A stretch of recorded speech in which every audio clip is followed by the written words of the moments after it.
Lo slogan è "Riprendiamoci Punta Bianca" e i promotori dell'iniziativa stanno facendo di tutto perché la partecipazione sia ampia e Punta Bianca venga inondata da volontari, locali e non.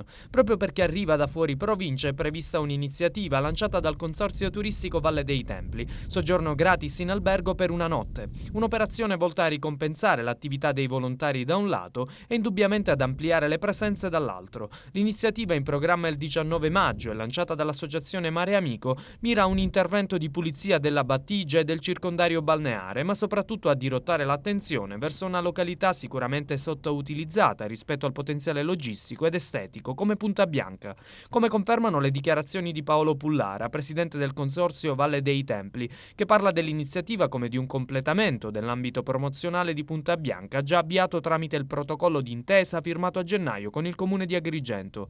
E il soggiorno gratuito prova a fare da richiamo per gente proveniente da tutta la Sicilia. Dalle 10 in poi, Punta Bianca, 19 maggio. Saranno presenti, oltre a Mare Amico, Legambiente, Mare Vivo, anche l'associazione cicloturistica SSST, il distretto turistico e il consorzio turistico. Verranno distribuiti i materiali per la raccolta e per procedere alle operazioni di bonifica. Il tutto culminerà con un bagno collettivo. Qualcuno giungerà anche in bicicletta, con i ciclisti che si raduneranno alle 9 al porticciolo di San Leone e successivamente alle 9:45 al cartodromo di Punta Bianca. Il tutto procede di pari passo con il lavoro dei genieri della brigata meccanizzata Aosta che stanno risistemando la rete viaria dell'area Adrasi, martoriata dalle attività militari nel corso degli anni. Al momento 30 uomini stanno operando al fine di concludere i lavori di rifacimento entro il fine settimana, proprio in vista di domenica e della manifestazione, affinché si renda ancor più calzante il suo slogan "Riprendiamoci Punta Bianca".